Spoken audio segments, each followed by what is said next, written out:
नमस्कार। कहानी अनमोल जिंदगी के इस नए एपिसोड में आपका स्वागत है। मैं आशा करता हूं कि आप बहुत ही प्रसन्न होंगे। मैं राम बच्चन प्रियदर्शी और प्रसन्न करने के लिए हम आए हैं आपको एक नए सफर पे लेकर चलने के लिए। और वो जो सफर होगा तैरता हुआ पार्क का होगा। हमारा पहला स्टॉपेज होगा कि आखिर वो तैरता हुआ पार्क तैरता कैसे है। दूसरा हमारा स्टॉपेज होगा कि आखिर वहां नया क्या है और वहां की खासियत क्या है। तीसरा, आखिर वो तैरता हुआ पार्क है कहां। तो चलिए सफर को हम स्टार्ट करते हैं और चलते हैं पहले स्टॉपेज की तरफ। तो पहला स्टॉपेज ये है कि आखिर वो पार्क तैरता कैसे है। तो ये जो पूरा पार्क है वो आपको फ्रेश वाटर लेक पे बना हुआ है, जिसका लंबाई और चौड़ाई 40 किलोमीटर के अंदर है। और साथ ही साथ क्योंकि वो तैरता कैसे है, तो घास फूस और मिट्टी के परत दर परत बनने की वजह से, आपस में जुड़ते रहने की वजह से, धीरे धीरे करके जब वो जुड़ता है तो वो एक फोमिंग फ्लोटिंग नाम का एक जगह बन जाता है। उसको बोलते हैं फोमिंग फ्लोटिंग। और उस फोमिंग फ्लोटिंग का एक ब्लॉक बन जाता है और उस ब्लॉक का जो 80% का हिस्सा है वो पानी के नीचे होता है और अंदर से होता है वो खोखला। बाकी का 20% का हिस्सा जो पानी के ऊपर होता है वो बन जाता है ठोस। मिट्टी घास और फूस को सड़ने गलने और आपस में मिलने की वजह से, जिसकी वजह से वो पूरा का पूरा लंबा और चौड़ा आकार ले लेता है। और मिट्टी और उपजाऊ पौष्टिक तत्व पाए जाने की वजह से वहां पे अच्छे अच्छे घास फूल पौधे उग आते हैं, जिससे बड़ा सुंदर लगता है। और वो पानी पे तैरते तैरते तैरते तैरते तैरते रहता है। तो फ्रेश वाटर लेक में इस प्रकार का फोमिंग फ्लोटिंग बन गए हैं जो तैरते रहते हैं। और इसी फोमिंग फ्लोटिंग पे लोगों ने बना दिए हैं स्कूल, लोगों ने बना लिए हैं घर और लोगों ने बना लिए हैं मार्केट। तो जरा कल्पना करिए कि जो ऐसा लेक जहां पे 40 किलोमीटर का जिसका दायरा हो और वहां पे तैरने वाला फोमिंग फ्लोटिंग हो, उस पे अच्छे अच्छे घास, अच्छे अच्छे पौधे, अच्छे अच्छे बांस के भी लंबे लंबे वहां पे पौधे उग गए हुए हैं।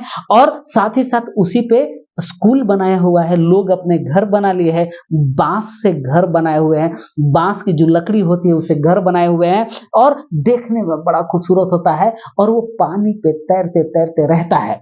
तो चलिए आखिर हमारा जो स्टॉपेज होगा वो दूसरा, कि ये इस प्रकार के फोमिंग फ्लोटिंग की वजह से ढेर सारे फोमिंग फ्लोटिंग बन गए हैं और घास फूस जंगल भी उग गया है, जिसकी वजह से वहां पे जानवर भी होते हैं। तो जानते हैं जानवर कैसे कैसे होते हैं।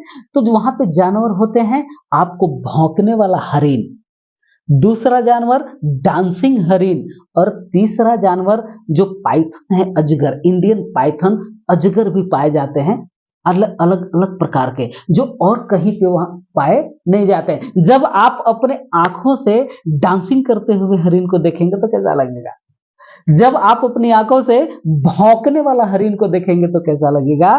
तो जब आप अब अपने आंखों से ऐसे देखेंगे तो आपका जो मन है रोमांच से भर उठेगा, आश्चर्य से भर उठेगा। तो चलिए हमारा जो दूसरा पड़ाव था ये यहां पे समाप्त होता है। चलिए हम तीसरे पड़ाव की तरफ, वो पड़ाव है कि आखिर ये तैरता हुआ पार्क है कहां।